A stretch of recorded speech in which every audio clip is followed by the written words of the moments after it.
também professor do seminário, ao qual eu tive a oportunidade, né, de ser aluno, um bom aluno, né? Não devia ter perguntado, né?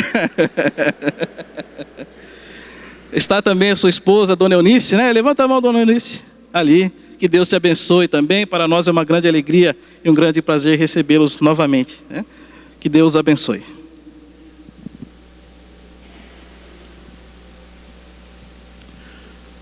Um dia desses eu falei que uma ex-aluna lá do seminário era a melhor aluna que eu tive.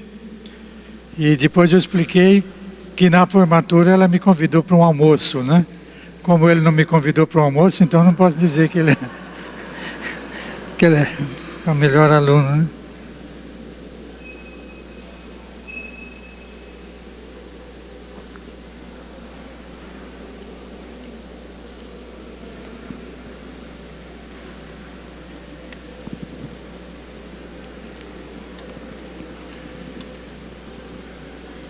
Evangelho segundo São Marcos, capítulo 7,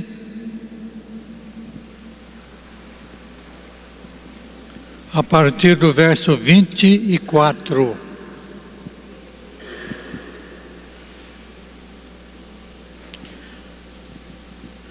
Levantando-se, partiu dali para as terras de Tiro e Sidom. Tendo entrado numa casa, queria que ninguém o soubesse. No entanto, não pôde ocultar-se, porque uma mulher, cuja filhinha estava possessa de espírito imundo, tendo ouvido a respeito dele, veio e prostrou-se-lhe aos pés. Esta mulher era grega, de origem cirofenícia, e rogava-lhe que expelisse de sua filha o demônio. Mas Jesus lhe disse: deixa primeiro que se fartem os filhos, porque não é bom tomar o pão dos filhos e lançá-lo aos cachorrinhos. Ela, porém, lhe respondeu: sim, Senhor, mas os cachorrinhos debaixo da mesa comem das migalhas das crianças. Então lhe disse: por causa dessa palavra, podes ir, o demônio já saiu da tua filha. Voltando ela para casa, achou a menina sobre a cama, pois o demônio a deixara.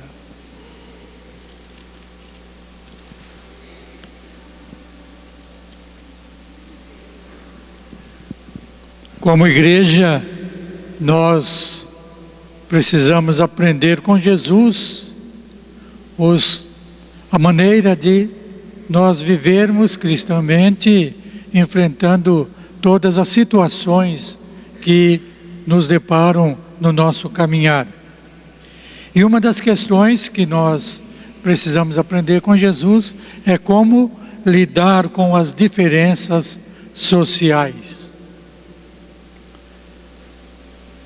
Nós podemos citar como exemplo aquilo que está perturbando nos nossos dias, que é a questão dos refugiados, dos que estão deixando as suas terras sem ter para onde ir.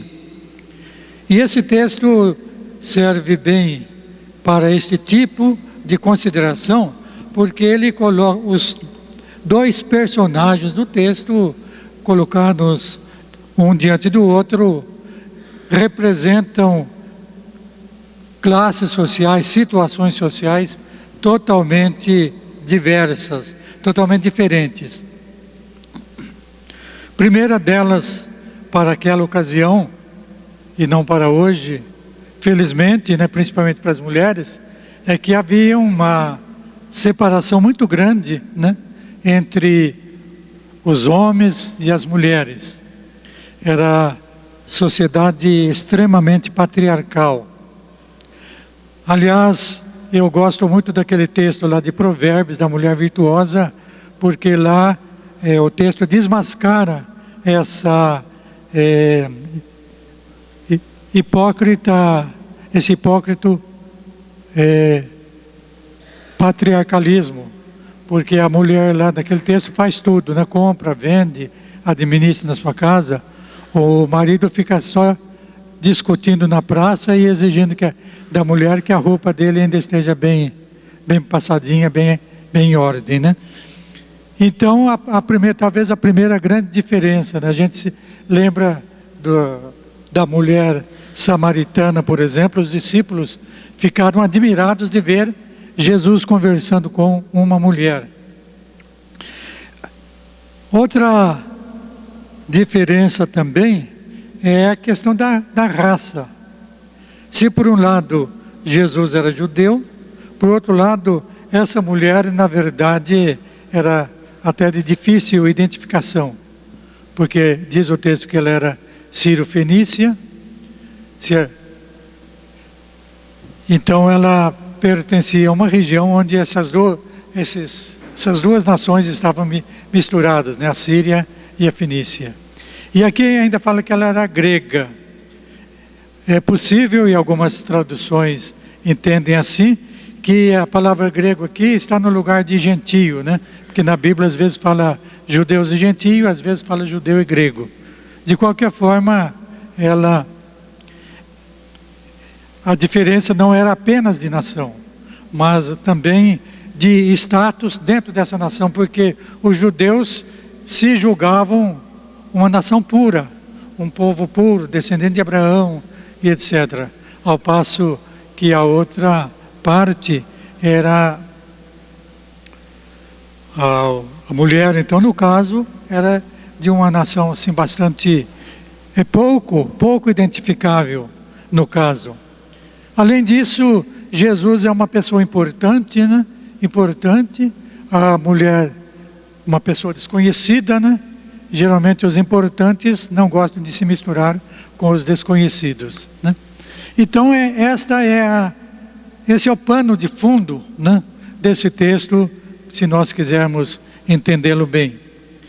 O texto começa dizendo que Jesus levantou-se e foi para as terras de Tiro. Na minha tradução está entre parênteses, e Sidom. Se ele foi apenas para Tiro e não para Sidom, não há problema, porque são duas cidades muito próximas uma da outra, na região noroeste, né, da Palestina, próxima do mar Mediterrâneo. Então, de qualquer forma, Jesus saiu da sua terra e entrou em uma terra estrangeira.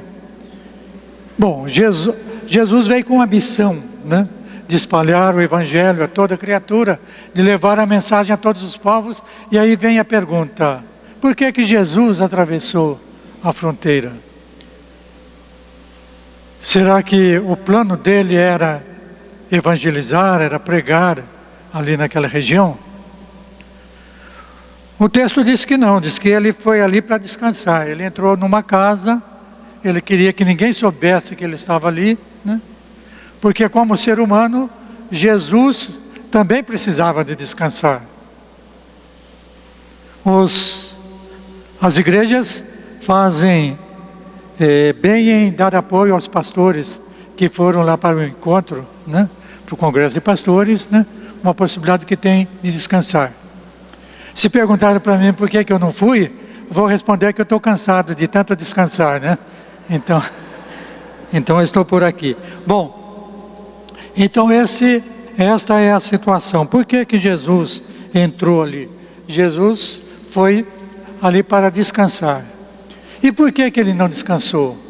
Porque ele era uma pessoa famosa, importante. Mas de uma importância que não foi ele que criou. Ele não chegou lá dizendo que ele era importante. Uma importância que ele conseguiu através da sua vida, através dos seus atos, das suas ações. E mesmo se escondendo da multidão, ele era identificado, porque fazia alguma coisa. E já que estamos estabelecendo diferenças de grupos, as pessoas podem ser importantes por serem boas e podem ser importantes por serem ruins, né? Eu conheci uma pessoa que dizia com orgulho que eu pertenço à grande terra do Lampião, né? Então para ele era muito importante, né, pertencer à terra do conhecido Lampião. Mas, então nessa distinção a gente pode dizer que Jesus pertence à classe das pessoas boas. Embora ele mesmo não quisesse ser chamado de bom, ele pertencia à classe dos bons, porque aquela fama ele conseguiu, conforme diz lá no livro de Atos, andando por toda parte e fazendo o bem. Que bom se nós também conseguirmos alguma fama, porque fazemos coisas boas. Bom, então, neste ambiente, a mulher se aproxima de Jesus e pede a ele um favor, né? Pede a ele que cure a sua filha. E a resposta de Jesus é um tanto estranha. A gente não espera.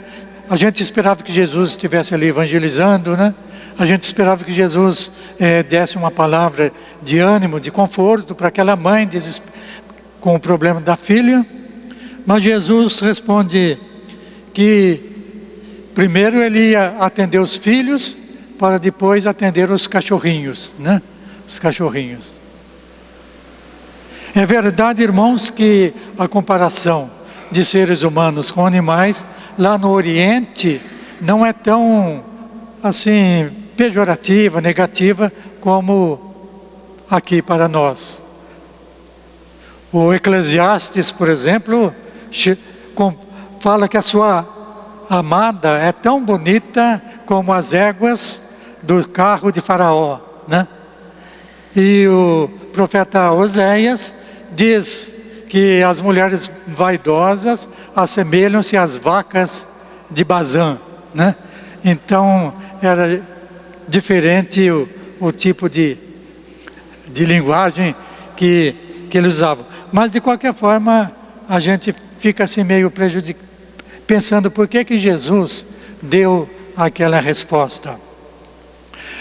O emprego da palavra cachorro, cão, né, para se referir às pessoas, na Bíblia tem um aspecto negativo. No Apocalipse, na lista dos pecadores, aparece lá, ficarão de fora os feiticeiros, os cães, né? Cães. Mas nós não, aliás, os comentadores, né, não acreditam que Jesus esteja usando essa expressão. Jesus usou a expressão raposa, referindo-se a Herodes, porque esse termo raposa era dado para aqueles que pretendiam ser judeus e não eram, né? Então, Herodes era edumeu, mas ele se apresentava como judeu, então era chamado de raposa, né? Mas aqui a impressão que tem é que Jesus não colocou nenhuma carga negativa nessa expressão. O que Jesus está querendo dizer é o seguinte: Jesus, que se torna o mensageiro da salvação para o mundo inteiro, na verdade, enquanto esteve aqui na terra, ele veio, conforme ele mesmo disse, ele veio buscar os perdidos da casa de Israel. Ele veio numa missão intrajudaica trabalhar com o seu povo. E esse programa continuou, os discípulos tentaram fazer isso, Paulo tentou fazer isso, em cada lugar procurando os judeus. Como todos foram rejeitados, eles partiram então para a missão universal, para os gentios. Então ele está querendo dizer aqui o seguinte: eu estou a serviço dos filhos, né? Dos filhos de Israel. E depois que eu atender os filhos de Israel, é possível então que sobre algum tempo para atender os de fora. Então está explicado por que é que Jesus deu essa resposta aparentemente difícil. Aliás, esquisita, né? Que nós não esperávamos que ele desse. Mas nós vamos concentrar a nossa atenção agora na reação da mulher, porque nós nos colocamos como crentes do lado em que está a mulher, né? Nós não estamos do lado de Jesus, embora estejam usando a palavra Jesus, menino Jesus, nesses dias em outro sentido, né? Mas nós não estamos do lado de Jesus, nós estamos do lado dos discípulos, dos que ouvem, dos que estão na presença de Jesus. Então a lição dessa mulher deve ser muito importante para nós, né? Para a nossa vida, porque nós também podemos saber como nos comportar, né? Perante Jesus. Então ela respondeu. Bom, antes da resposta dela, nós podíamos dizer, ela podia usar de um certo orgulho, porque Jesus estava entrando na terra dela. Ela estava na sua terra, e Jesus é que estava invadindo território ali, né? Mas ela simplesmente respondeu, sim, Senhor, mas os cachorrinhos debaixo da mesa comem das migalhas das crianças, né? Das crianças. Então essa é a atitude da mulher. Por que a mulher assumiu aquela atitude? Porque ela se enquadrou naquele momento em um patamar social. Ela não se enquadrou no campo da política, financeiro, seja o que for, né? Da sua nação, mas ela se enquadrou no grupo que se divide entre aqueles que estão necessitados e aqueles que podem ajudar os necessitados. Voltando à questão dos refugiados, por exemplo, a gente percebe o incômodo, né, dos que podem ajudar os refugiados, mas por razões diferentes não se prontificam a fazê-lo. Então, a situação dela é essa, é uma pessoa necessitada, uma pessoa que precisa de ajuda e está diante de alguém que ela sabe que pode ajudar, que sabe que pode fazer alguma coisa por ela. Então esta é a situação que ela assumiu. E por isso mesmo, pela resposta que ela deu, mesmo que seja uma sobra, mesmo que seja um resto da tua bênção, eu quero receber. Estou me lembrando agora de Esaú, quando ele perdeu a bênção do primogênito para o seu irmão Jacó, né? Ele rogou, né, para o seu pai Isaac, dá uma bênção, nem que seja uma bênção bem pequenininha, né? A sobra de todas as bênçãos, abençoa-me também a mim, né? E infelizmente o Isaac não pôde atendê-lo, mas a mulher cirofenícia está confiante, ela sabe que Jesus é portador de muitas bênçãos, né? De muitas virtudes, de muito poder.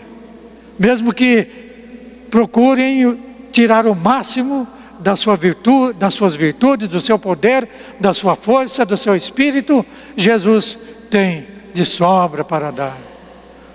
Ele disse, na casa de meu pai há muitas moradas. E nós, parafraseando, poderíamos dizer, no coração de Jesus também há muitas moradas para acolher todo aquele que quiser procurá-lo. Então ela foi humildemente perante o Senhor e ela conseguiu a bênção, conseguiu o favor de Jesus. A sua humildade, a sua fé conseguiu isto. A gente lembra agora da oração do fariseu e do publicano. O fariseu, com toda a sua arrogância, saiu vazio, né? O publicano, humildemente, cabisbaixo, sua oração foi aceita. Então nessa manhã, quando celebramos a ceia do Senhor, é bom que estejamos meditando, porque agora, irmãos, eu disse que nós estamos do lado da mulher samaritana, do lado daqueles que necessitam, estão precisando. E essa é uma verdade, nós sempre estamos precisando.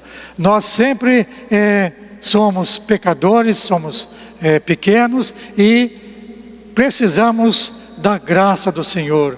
Se o Senhor não estiver ao nosso lado, nós pereceremos. Mas por outro lado, Jesus foi para o céu e deixou a igreja como representante. E como representante de Jesus, aqui na terra, nós também somos aqueles que podem e devem ajudar os necessitados. Aqueles que podem e devem estender a mão e socorrer o que precisa. E aqui não é o momento nem o tempo de nós dizermos quais as necessidades que nós, como povo de Deus, podemos sanar. É lógico que a maior delas é a mensagem da salvação, do perdão dos pecados. Mas o povo necessita de muitas e muitas outras coisas. E a igreja está aqui na terra para representar Jesus e para dizer e para distribuir um pouco do que tem, já que nós não temos a fartura que tem Jesus, para alimentar a multidão faminta, a multidão que vaga como ovelha que não tem pastor. Sigamos o exemplo da mulher sírio-fenícia em humildade. Sigamos o exemplo de Jesus em trabalho e dedicação. E que Deus nos ajude. Amém.